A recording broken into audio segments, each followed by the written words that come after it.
timely here. Welcome to the 2023 Tucson Festival of Books. This panel, which is me, John Sandford, and Robert Crais, will end in an hour. Please save your questions for the panelists until after all of them have spoken. We will leave about 15-20 minutes for Q&A at the end.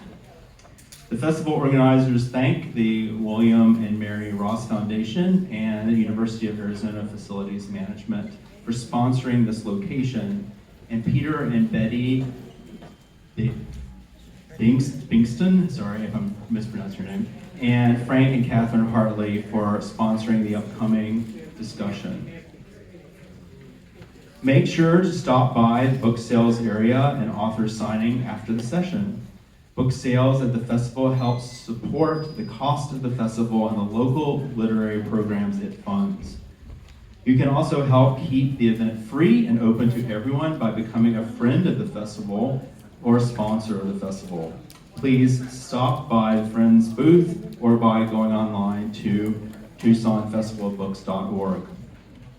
As we begin, please, of course, silence your phones.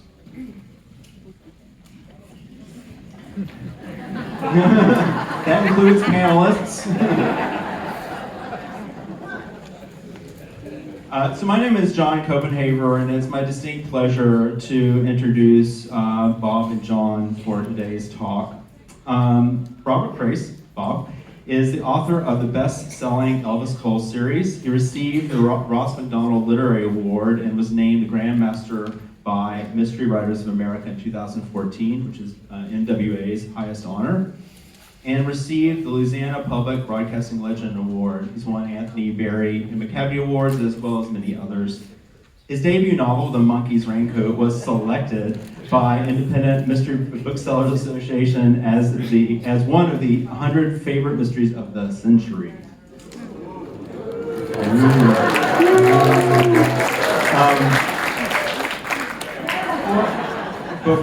Before turning to a life of crime fiction, he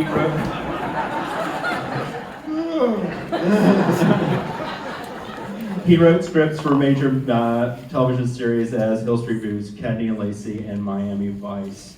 Welcome.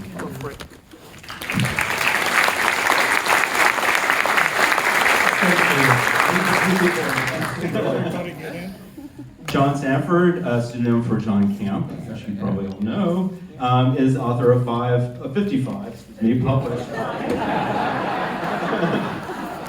His new novel, Dark Angel, is coming in April, and another, Prey, later this year, all of which have appeared on the New York Times bestseller list, many debuting at #1. In addition to the Prey, Virgil Flowers, and Lady Delacour novels, all in the Prey universe, of course. That weren't enough, he won the Pulitzer Prize for Journalism in 1986, was one of 4 finalists for the prize in 1980, and was the winner of the Distinguished Writing Award, American Society of Newspaper Editors in 1985. Welcome, John.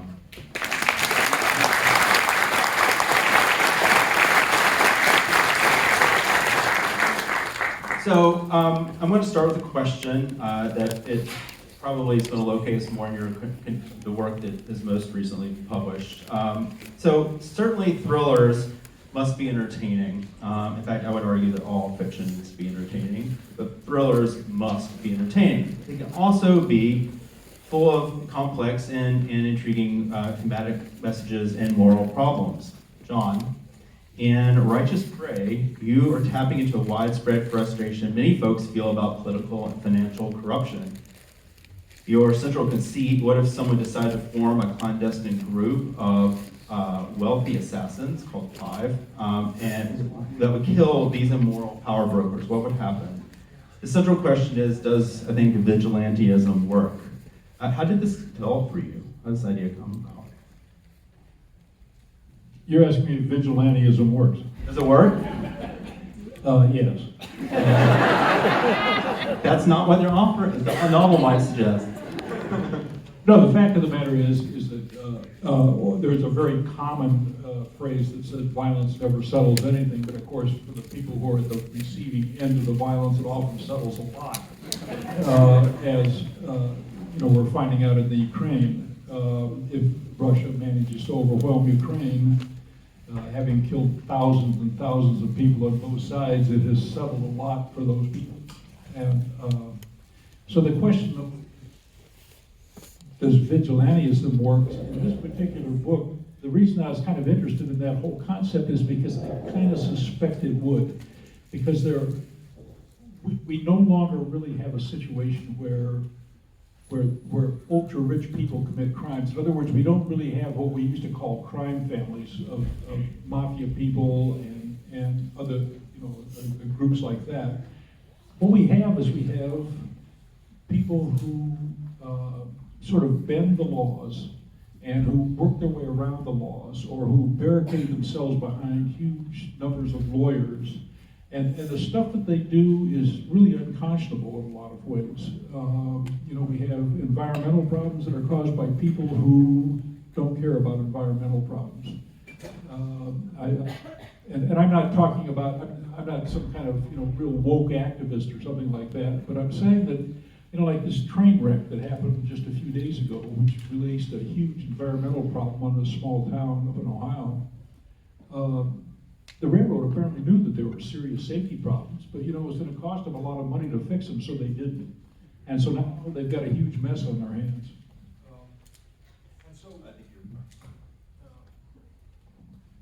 No, I'm back. So the question is, I sort of think that if there was a group like the Five, which I portray as bad people actually, if they went around and knocked off a few of these people just as kind of an object lesson, maybe the rest of those people wouldn't be quite so eager and so publicly celebrate themselves as wonderful people, afraid of becoming targets. And that's kind of a bad thing to think when you're working in a democracy. But I can't help thinking it anyway. I think everybody here could probably make up a list of the people in the world who would be better off without. And the list would not be the same. But I think that we could all make up a list. And so that was kind of the conceit of that book. Bob, in Racing the Light, you're commenting on corruption between real estate empires and local politics, contrasted against the life of a character living on the streets in LA. And also I think you're saying a lot about the power of the individual, like an amateur podcaster, Josh Shue, and the PI, Elvis Cole, we all know, to expose the truth, opposed to maybe the police. How do these themes arrive in your book? Well, they arose for me because I live in Los Angeles. In the last 2 years, we've had three. In the last 2 years, we've had 3 city council people indicted on corruption charges. So, and 2 of which stem from enormous real estate scandals, taking bribes from quote unquote foreign national developers who come in, because that's who gets buildings built in Los Angeles now. These pay-for-play schemes. You watch a film like Chinatown. The whole thing's about water corruption and the whole business of moving water down to Los Angeles back in those days. Same thing's going on now, in different ways. And having lived through the constant headlines about this, I just thought I had to write about it. I just wanted to explore it, and who better to bring down these people than not only Elvis and Joe, my protagonists, because they're mainline ass kickers. But I wanted just an ordinary person, Josh Shue, to be part of it, because I'm a big believer that just regular people can make a difference. One person can make a difference if he or she is motivated and committed enough and willing to work hard enough. We can make a difference in what happens in our world and around us. So when I actually sort of put this thing together, in part from real things that were happening in LA, of course fictionalized them. Josh Shue, the real person, came first.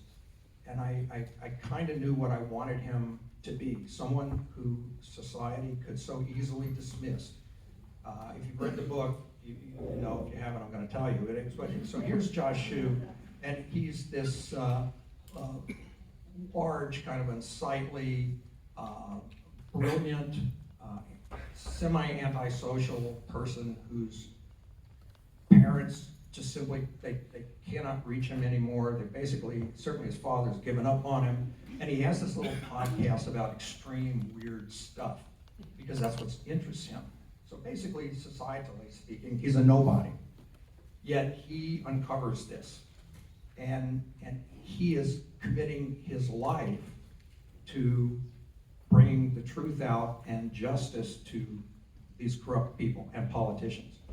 And it's Elvis and Joe's task to uncover this and aid and abet what he's trying to do. And I had a great time writing the book because I really believe in it. I believe in what the characters are doing.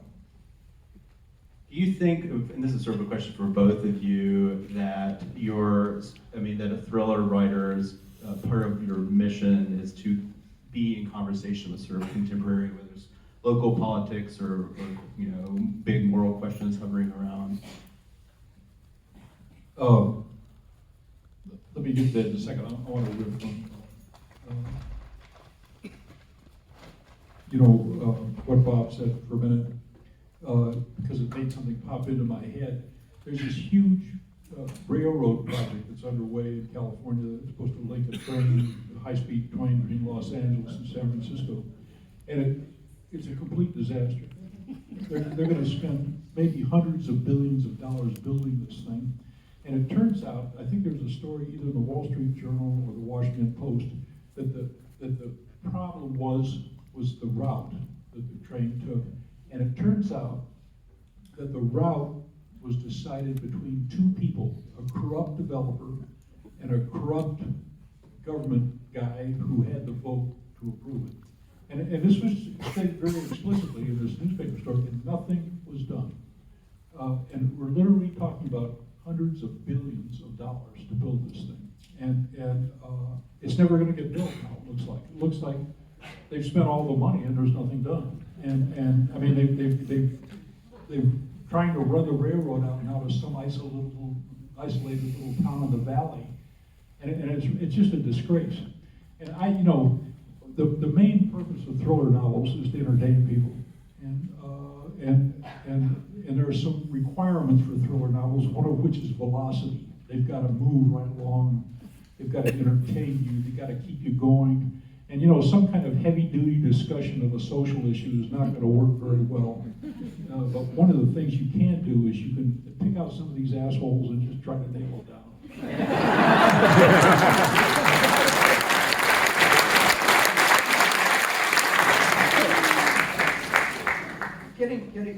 Let me rip off something John said. Well, see, the job is to entertain. So when I approach each book, honestly, I mean, I love you all. Well, those of you who read my books. But when I sit down and write a book, first I'm trying to entertain me. I'm trying to write a book that I actually want to read. Right? If somebody else had written Racing the Light, then I wouldn't have had to write it. It would save me a lot of work. But no one did, so I did. So I bring that. So hence what that means is I'm looking at, so what interests me? What do I think will be, because I'm going to spend 9-10 months writing a book. What really is going to make, what is so involving about this project that's going to make me want to spend that much time of my life there? And no, it's not the paycheck. It's the fact that I'm going to get to spend time with these characters. I'm going to get to write something I believe in. I'm going to write something that I find exciting or funny or whatever, whatever the content is on the scene, in the scenes. So I guess the philosophy is if despite the fact that it is hard work, if I'm entertained, then hopefully I think you all will be entertained too. At least that's the way it's worked out so far. But that's what it's all about. First, I have to be interested, and I have to have a good time writing it. Otherwise, it's not going to work for anybody. A follow-up question about velocity. I'm a writing teacher and instructor at Nebraska, and I've talked to a lot of MFA students about writing and pacing particularly. You guys are both masters of velocity, of pacing. It's actually very hard to teach. How did you learn how to do that? How did you figure out what that velocity or that pacing, that breathless pacing is? Well, it's two ways. One, I think reading people whose work I admired, and so that's how do you write? How do you learn to write? Well, you read, you watch TV, you watch movies, and then you try to do what they do. I mean, somehow there's this sort of osmotic process. I'm not even sure if that's a word, but if you read enough great, fast-moving thrillers, then you begin to pick up the patterns. And what is like you're reading a John Sandford novel? What's he doing? What's he doing on every page? Well, how does he begin a scene? How does he end a scene? How does he break stuff up within a chapter? And you start, if you're serious about writing, you start to think about these things, right? So the man's work becomes a lesson to you. And when you ask a question like that, you frame it that way I think that's how. There were the writers who I read and admired and respected, and then, but with me, it's also a mix of films. I think I learned a lot. I was a baby writer. Before I wrote books, I wrote TV. Those old shows you mentioned, which I feel like a Trivial Pursuit quote. But I literally was a baby. I was like 22 years old when I was working on that show. You can't work with talented people like that, if you're me, and then not learn. And all of that stuff goes into writing books that entertain me. And if just to emphasize what Bob was saying, is that doing these books is literally a learning process, and more people could learn if they tried harder. And I think that my basic talent for book writing is persistence rather than anything else, because I started, I was a newspaper reporter for a long time, and I was a newspaper columnist, and I was a newspaper feature writer, and I had a lot of editing done for me, and we would talk about how do you make a news story more effective, with your editors and with other people, and so what you do in the course of being, kind of a new reporter, a cub reporter, and then an experienced reporter, and then a general assignment reporter, and then a columnist, and all this kind of, you go through this whole process. And then I was an editor for a while, for a couple of years too. You go through this learning process. Well, it's the same thing is true with novels. You have to go through a learning process, and not very many people write one novel and then publish it because they haven't learned yet. And so you have to go through a learning process, and what you have to do that is you have to persist, and you just really have to kind of study the thing. And I think most thriller novelists are also thriller fans, and so like Bob was saying, is you read, like in my case, I'm older than he is, but in my case, people I read were like John D. MacDonald and Ross Thomas and Ross MacDonald and guys like that. And you get these patterns in your head if you're enough of a fan. And so then when you're writing the book, you realize at some point, this is what those guys are doing. This is not right. It's too slow in some parts. I'm bogging down here. I've got to start over. The other thing about writing these novels, and I don't know how Bob does his, but I can tell you that I have compared it to like a zigzag sewing machine. I write chapter 1 and I write chapter 2, and then I go back and I rewrite chapter 1 and I maybe add some stuff to it and take some stuff out, and then I go to chapter 3, and then I go to chapter 4, and then I go back to chapter 2, and then I go forward. So I'm going back and forth all the time. And just recently, I'm writing now for the first time a mystery, because most of the Davenport novels are not mysteries. You see the killer in the first chapter. In this time, I started writing this mystery, and I realized I'd screwed up the first chapter, and I took the first chapter and got rid of it. It's gone. So now the second chapter is the first chapter.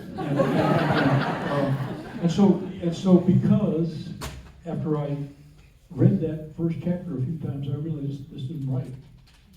The other thing is that even I've now written 55 or 56 novels, and I have to learn how to do it every time.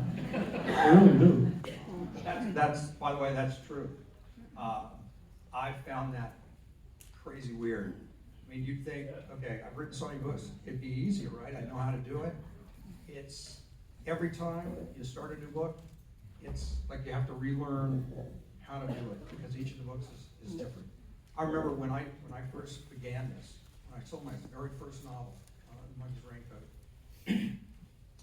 Bless her heart, I was friends then with a writer named Sue Grafton, and and who was just a marvelous human being, a lovely, lovely, marvelous human being.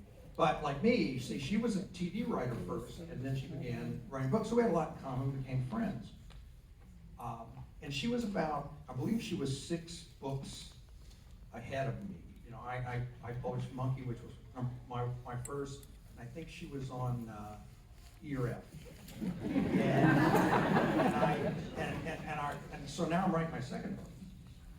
And I guess maybe it was sophomore slump, right? I mean, I'm sitting there and I'm trying to, and I thought, you know, geez, this is killing me. It's killing me. So one day, I just happened to be talking to Sue on the phone. I said, man, this second book is kicking my butt.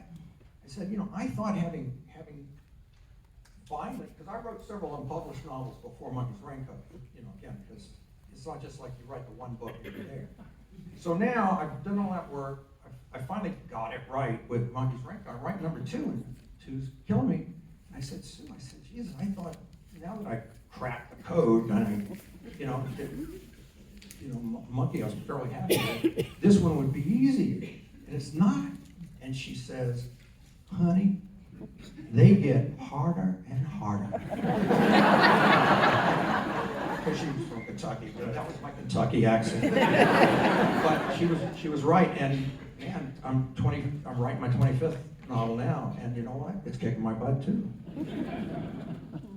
Both of you have sort of gone through evolutionary shifts. Noticing some of your comments about L.A. Requiem. You said forever changed the way you structured novels with flashbacks and multiple storylines and multiple points of view.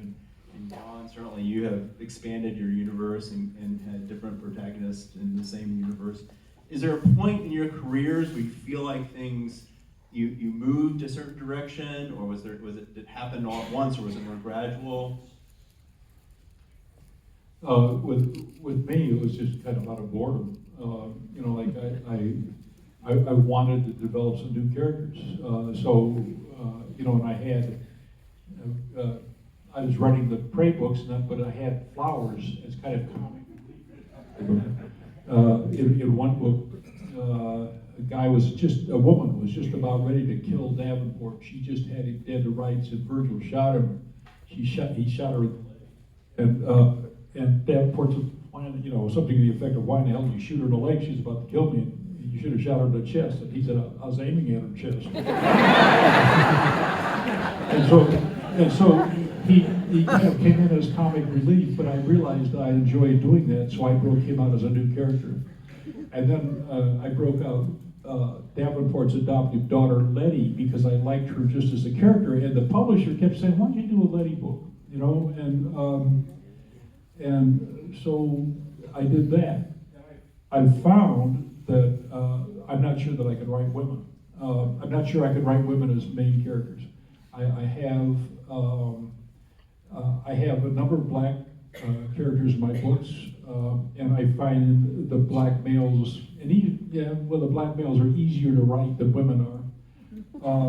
And I really can't explain that. It's just that I have kind of trouble getting inside women's heads. And so which is pretty universal, I guess. But I mean, it's just women culture is just different, and it's kind of sideways from man culture. Because we share so much, but there is a difference. And so Letty, as it turns out, is pretty much a cold-blooded killer, and I'm not sure that that works very well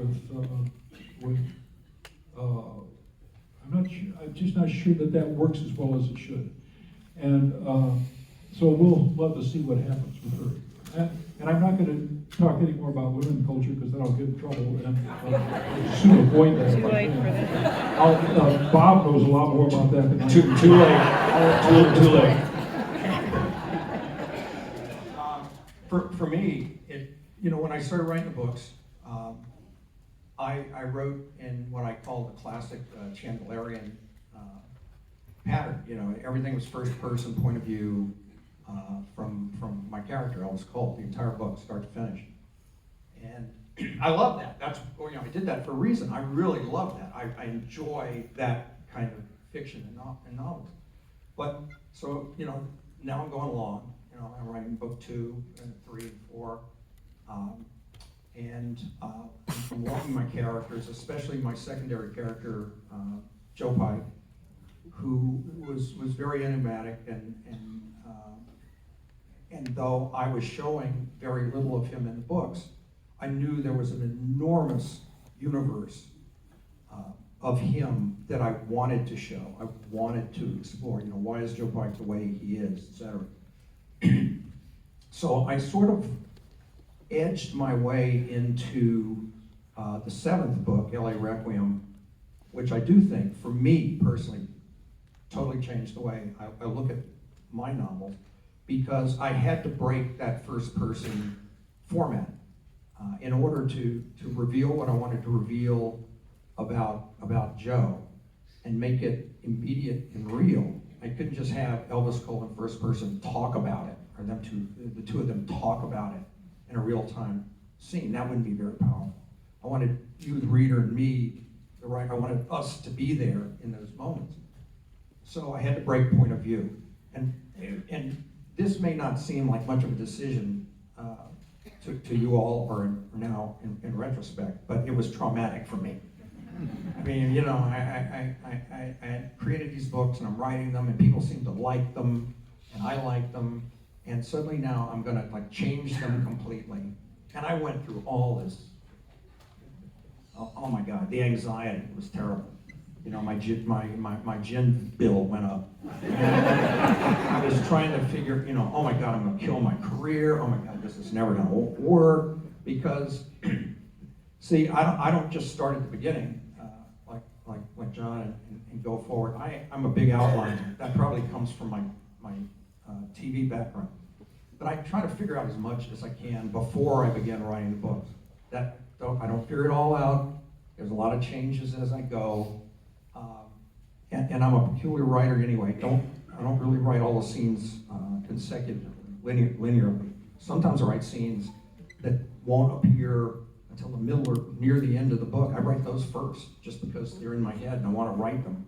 And sometimes, they don't end up in the book, because when I get the thing finished, they don't fit anymore. So they're in a drawer. But it was a conscious decision to expand the thing, and I'm glad I did. I was nauseated all the way through the process. When I finished that book, I gave it to my agent, and this is not BS. I literally told him, I said, listen, if you guys don't like it, and if my publisher at the time, I said if they don't think it's publishable, I don't want them to contract I don't want them to cancel my contract. I said, I'll give them the money back for this. I just read another book. That's how insecure I was about that particular book. But it worked out, and now it liberated me in all the books after that, because I do a lot of parallel storylines. I do, not just Elvis Cole. I do first person, third person, mix it up, and I think I have more fun doing it, and hopefully, they make for more exciting reads, and my readers like it too. Yeah, that's really interesting.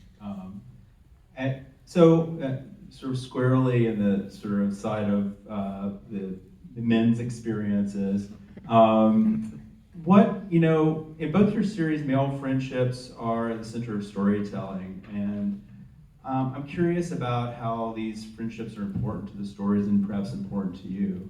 I think in both cases, I think these played a huge role in both moving the plot along, but character development. I'm just curious why. Well, in my case, because I'm a big believer and always have been ever since, I love the whole buddy, the buddy system. I like the whole bromance aspect of it. Like here's two buddies, Batman or Robin, Butch and Sundance, on and on, whatever your name. Cagney and Lacey. I knew you were Don't take gonna- it that way. I wrote them too. It's sort of a classic thing that goes way back in Hollywood. I mean, Yeah, the two guys who are kind of hanging out together, and I mean, it goes way back. And I don't really, I guess, it's a very convenient way to play off. It people is. again, so. It opens things up dramatically, because suddenly your main character has someone who knows the truth and he can talk to them. But I also really wanted to express and explore friendship. Yeah. The friendship that Elvis and Joe have, I think, like, I wish I had a friend like that. And I think in many ways it's an ideal, and my books are kind of about that. That's they're crime novels and they're fast and all that other stuff, and they are what they need to be. But I'm writing about things I believe in. I believe in loyalty. I believe in that level of friendship, integrity. That there's I believe in what Elvis Cole does in the books. And Joe is a way to manifest that. And at the same time, when I was creating the two of them, first actually came Elvis.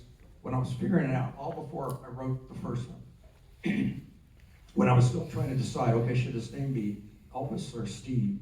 Should I name him Don or Chip? But I actually had this image of, sort of like this mutated version of Clint Eastwood's The Man with No Name, right? This silent person. But in my case, in thinking about Joe, he was sort of like the yin and yang, which again works dramatically. Elvis is very talkative. He can be funny. He's the narrator. Joe barely speaks. When he speaks, it's monosyllabic. He doesn't say very much. He's not an expressor. Elvis is outgoing. Joe is totally cored down, interior. Dramatically, that gives me a great playground to work in. One of the, I'm going to talk about something else for just a minute that Bob brought up. I don't outline anything. Well, that's not entirely true. When I get to about, the books are around 100, 110, 90 to 110,000 words. Say when I get about, probably 7/8 of the way finished, I want it to gallop to the end, and then I will outline. Because when you outline, things automatically go much quicker. And I don't know if Bob outlined, I don't know which book this is. It's a recent one of yours, but Elvis Cole, no, it wasn't Elvis, it was Joe. Joe was like standing on a sidewalk, kind of, scratching his chest, wondering if he should get a bagel or a cheeseburger or something. Oh yeah, that's Joe. Not thinking about anything in particular. And then he sees something odd happening at a bank. And it turns into a chase and a violent scene and then a whole book. I think that's the product of outlining, because you don't waste any time with an outline. You jump right into it. My problem with outlining is that the book turns out to be 22,000 words long, and I don't have a book. I've got a long short story. And so my books, I like to just kind of wade into it, but you don't usually have in my books that kind of thing, because I haven't thought of it yet. I haven't thought of it like I would have if I'd outlined. So my books start out, it was a cold and stormy night, and blah, blah, blah, blah, blah, blah, and then something happens and so on. And so you wind up with kind of a funny textual difference between books that are outlined. One is not better than the other, but there's a difference, I think. Well, you could be right. I mean, I don't know. I only know how to do it my way. And I met a lot of writers over the years, and I think probably the majority, at least the majority who admit it, like John, they don't outline. A lot of my writer friends, when we were first talking about that stuff, are like, appalled. Oh my God, you outline. I can't outline. But I don't know any other way to do it. In fact, I'll tell you why I do it. First of all, judging by people works for me. But when the first 10 years of my career was spent in Hollywood, writing TV, where everything has to be outlined. That's just the process, right? TV, movies, doesn't matter. But they want to see an outline, right? Because you're paid in steps. You got to do a treatment. Here's a treatment. You get paid some money. Do an outline. You get paid some money. Do a first draft. You get paid some money. Second draft. So people actually, the people who are paying for all this stuff, they're privy to all your most shameful errors and secrets. And when I was in the personal process of saying, I really want to go back to my dream of writing books, I convinced myself, well, I must be a hack because I work in TV. And artists, those are the people who write books, they don't write like this. The way an artist writes is an artist, back in those days, kids, we had typewriters. So what an artist does is, roll in a piece of paper and kind of stand there, and your fingertips hover over the keyboard, and your eyes roll back in your head, and you start typing, and then at some point you come out of this fugue state, and there it is. The story has appeared. So when I decided to write my first book, I decided, well, that's how I'm going to approach it. I'm not going to outline. So I wrote 550 pages. And I read it, and I had a 500-page beginning and a 50-page ending and no middle. It was garbage. So, I had to do some more TV work to pay the bills, and then I'm going to write my second book. Did I learn my lesson? No. Why? I'm stupid. So, roll in the paper, went to a fugue state, type, exactly the same failure. So I'm stubborn, so I went back to do it a third time, but I'm not so stubborn as to be that stupid. And I said, you did that the other way the first 2 times, and you got garbage in a box. Why don't you go back to doing it how you know how to do it, which is, figure it out first. And that's what I did, and that was the first book I sold, Monkey's Rainbow.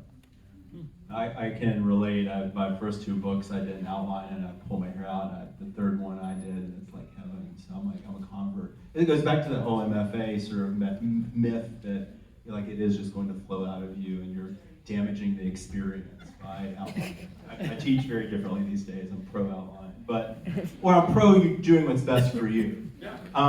So by the way, let me just add one thing. You've had 3 samples here. Please don't take this to heart. I can tell you this from all my years now in the business and meeting all the novelists. Every novelist is different. Everyone has a slightly different way of doing it. And one of the primary jobs of any aspiring novelist, figure out, you finally have to arrive at, well, what works for you? How is it that you can actually write and complete this book? That's the right way for you to do it, and not his way or my way or John. That's absolutely right. So I've had the same experience with other authors, and we actually sit around and talk about it. Your way is stupid, mine's right.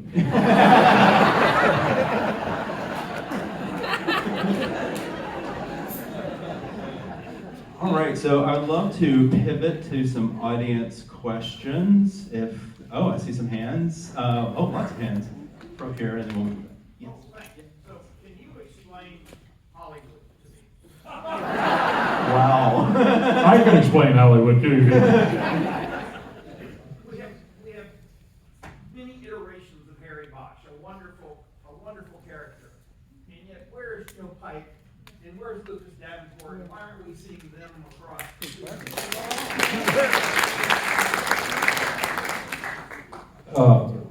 My basic underlying problem is I don't care. I'm a book guy.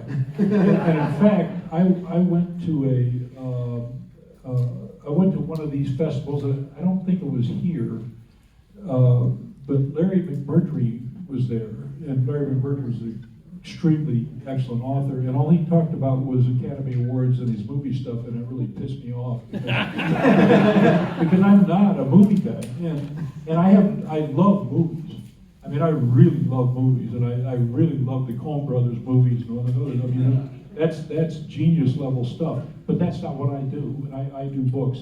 And my underlying problem is that I don't care if my books are made into movies or not.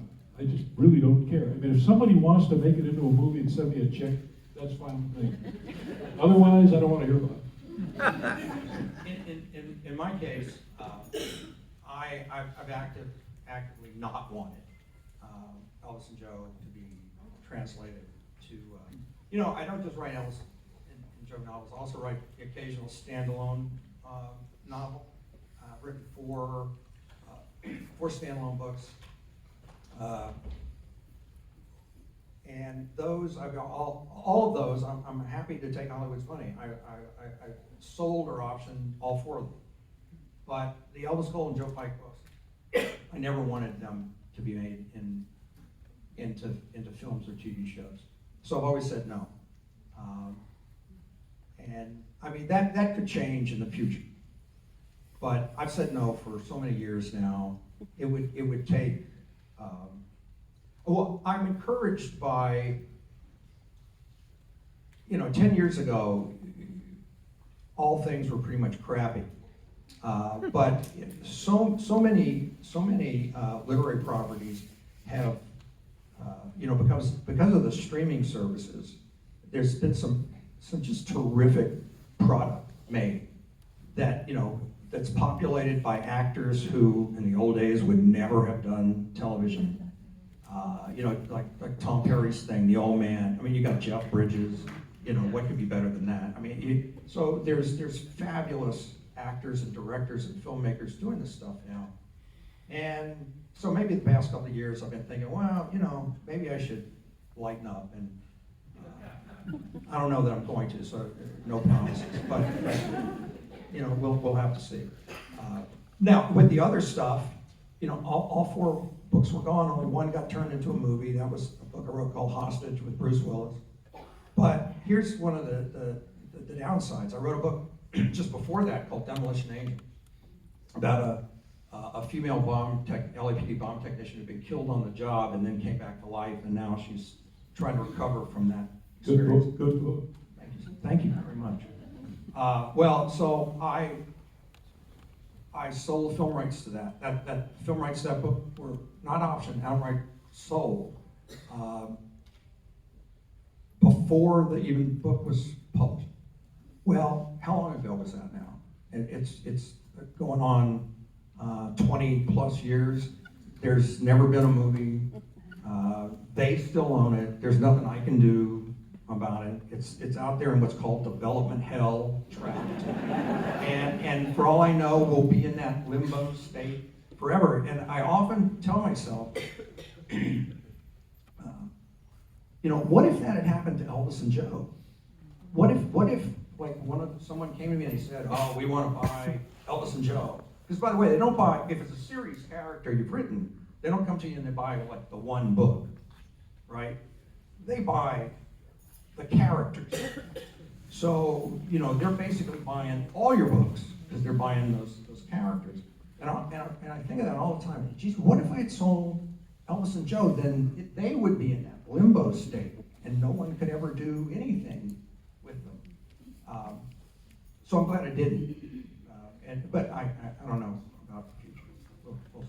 I'll tell you one other little Hollywood story, and this might not have any relation to reality at all. I wrote a standalone book 10 years ago or so about a woman who ran a crew of TV. It was a camera crew basically, and a woman who did commentary, and a guy who drove the truck. And they would race around Los Angeles area. They would take pictures of fires and automobile accidents and murder scenes and blah, blah, blah, blah, blah, blah. And, you know, and if somebody wanted to buy it and make a movie, that would have been fine with me. And about 2 years later, out came a movie called Nightcrawler, in which somebody had a truck which ran around the thing. And so you're curious about the coincidence. And so you ask your agent, you know, what, and she said, there's kind of a phrase in Hollywood, well, it's just in the air. and being in the air means that somebody wrote it and you changed it and then you made a movie. So I don't know if my book had anybody even noticed it or had any relationship, but I found the coincidence interesting. I read a very disturbing comment the other day that in the future all books will be written by artificial intelligence and co-authored by Colleen Hoover and James Patterson. That's true.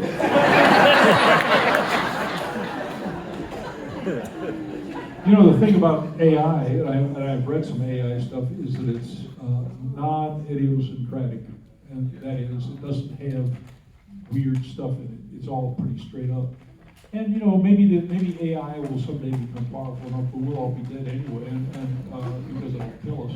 And the thing is that the AI stuff that I've read does not have idiosyncratic stuff in it. People don't have accidents. Everything is pretty straightforward, and it's the idiosyncratic stuff that makes novels good, actually. It's a real treat to see you two here. This is a small point, Mr. Sandford, but I just wondered how you came up with what I think is the most recognizable phrase in crime fiction these days. Here comes that effing flower.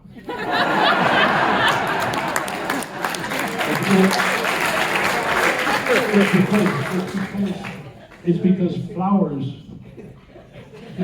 gets to solutions of problems in ways that other people wouldn't really tolerate. And so everybody would look at him and say, yeah, fucking flowers is all and in the very first Flowers book, he goes into a sheriff's office and the woman says something like, are you the fucking Flowers? And he says, yeah. She said, how many times did you shoot at that guy in the gas station? He said, 28 or something like that. She said, well, why didn't you shoot him? And he said, well, he wasn't that bad a guy. And so they're having this conversation, and she said, I think our guys would have shot him. And he said, you must have some mean guys here. From his point of view, from Flowers' kind of conventional point of view, this is a guy who's kind of a blue-collar guy whose job is robbing gas stations. And, well, you got to give him a break if you can. And you know, so Flowers to that, and it's sort of funny.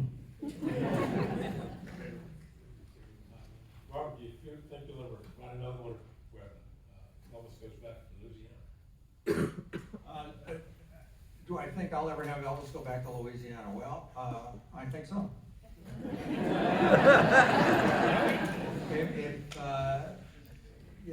It seems like his Louisiana lawyer girlfriend, Lucy Chenier, has sort of reemerged in his life. So's Ben, her son Ben, and I got a feeling sometime in the next couple of books there could be a visitation. You know, one of the problems with relationships like that is I've walked right up to Kelly Davenport's wife a couple of times because one of the things that people like in books is romance, and a relationship between a husband and wife, and I know about these things, is that your wife begins to look at you in this kind of odd way about 2 years in, and realizing you're not a perfect guy, and so the thing is that you can have love, but the romance thing kind of changes, and I think that a lot of people like to see that first moment of romance.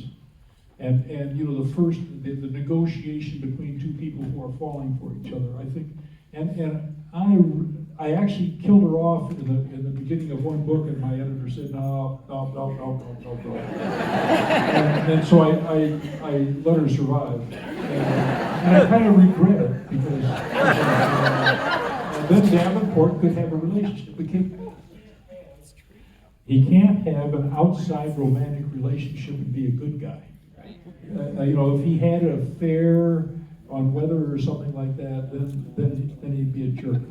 And so I can't do that, but I need the romance, and so I try to have it with other people showing up, but that takes too much time in the book, and velocity is important.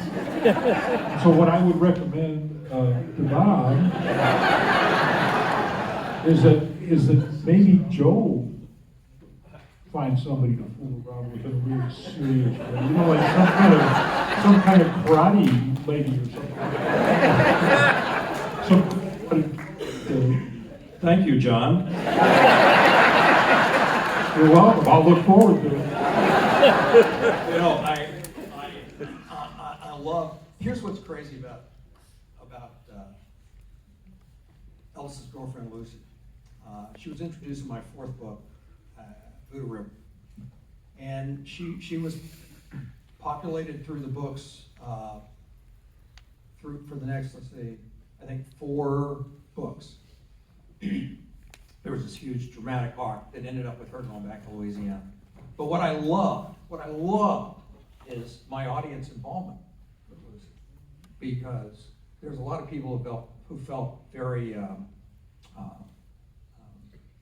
possessive of Elvis Cole, and I would go to events like this, and there would be people who would raise their hands, and they would say, "Kill Lucy."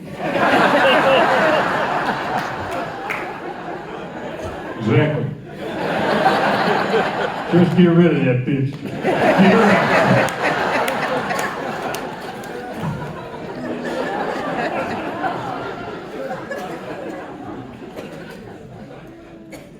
I have a quick question. This is kind of minor, but how do you come up with the great descriptive areas and like tight understanding of like all the weapons you talk about and the cool cars and different areas in the country when you're shooting? Google Maps is your friend. No, I mean, some of the stuff you've got to research and you just know. I mean, I know a lot about guns. I wrote I think at the back of Ocean Prey, I wrote an author's note in which I mentioned all the mistakes I've made that are really stupid mistakes. I have a guy having a 40 millimeter pistol. A 40 millimeter pistol will have a muzzle about this big. And there's actually a grenade launcher that's a 40 millimeter. And that was a copy editor, I think, changed it, because I've actually got, you know, like a 40 caliber weapon. But the thing is, I own a few guns because I sort of need them in my work. I don't really like to shoot that much, but I have guns because I need them in my work. So I know about guns, and I know about some scuba stuff, and I know about this stuff. And if you're an author, you can actually say, this may be expensive, but I really need work. And the guys, like, does anybody here read either the Agent X or the Gray Man novels? Yeah, okay. Those guys are going to all those great countries in Europe and writing it off. I swear to God, that's what they're doing. And Don't you write off Google? you know, and so I don't know. I don't even know what the question was. You answered it. You know, it's research. For Grim, it's research. For me, I was born and grew up in Louisiana. We're born with Browning shotguns. So, you know, it's one of those osmotically learned things. But if you have an interest in it, you hit Google, and it's all right there. I think you put a lot of humanity in your characters, both of you. I particularly like how you wrote about the homeless man in Rickett Park. You put a lot of empathy in him, and I hope the readers that read it make some of that rubs off. And I want another science fiction novel from you. Second, that's not gonna happen.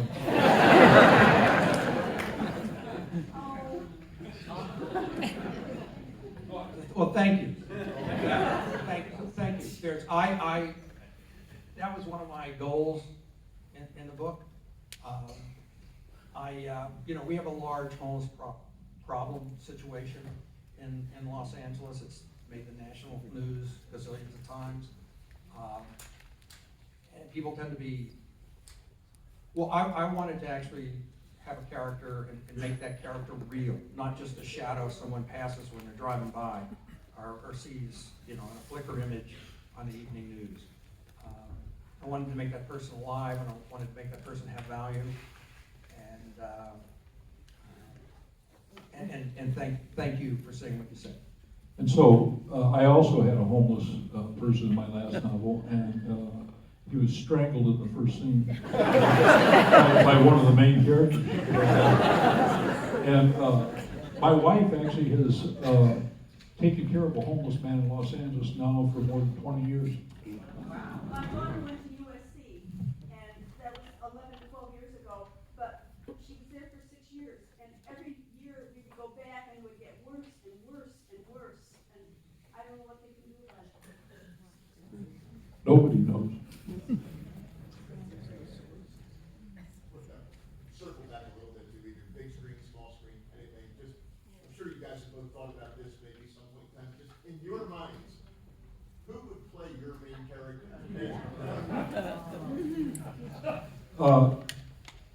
I can never remember his name, but he wasn't an actor. He's a basketball coach for Miami, and he was a big, tall guy, former. I think he played maybe for Duke.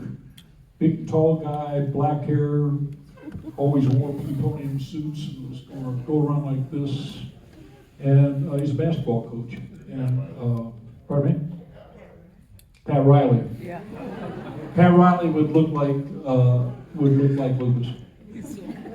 I get asked this question. I couldn't tell you. I've never cast them in my head. I don't. When I get, who should play Elvis? I have no idea. I'll be, honestly, I've never seen Elvis Cole's face. Joe Pike's face, I know he wears sunglasses. I know what their hair looks like, but I've never from the beginning, I've never pictured an actual featured face for those guys, and I've never thought about who I would cast if the movie was made, because I never wanted a movie to be made. And in a way, I'm kind of scared too. Because it occurred to me at some point, after 10 or 11 or 12 books, that if I've never pictured the faces, because I'm not supposed to picture their face, and if I did have a face, maybe it would change how I feel about them or write them. So your guess is as good as mine. I don't want to mess up the whole gestalt here, but I'm serious about this. I have a picture of Elvis Cole in it. And I don't know if you want to hear it. Oh, sure, why not? Go ahead, John. Torpedo my career. No, I've often thought of him as looking as quite a good-looking Irish guy. Any particular Irish guy? No, just one of those guys you see as a movie star, kind of on television or something like that. Good-looking, but kind of. He's a guy in good shape, like a guy you might see out running someplace, I'll buy that. Sounds good. Okay, I think unfortunately, we are running out of time. I want to ask, before we do that though, I want to ask what's next for both of you. What can we see? I'm working on a book now. I'm working on a book all week here, and this next book is going to be weird for me because it's a mystery. And I don't write mysteries. I don't think any of my books are really like mysteries, but this one's a mystery. I'm about halfway through the next Elvis Cole Joe Pike novel, and it's kicking my butt. But it's really good. I think it's my best idea yet, but it's really kicking my butt. I want AI to finish it.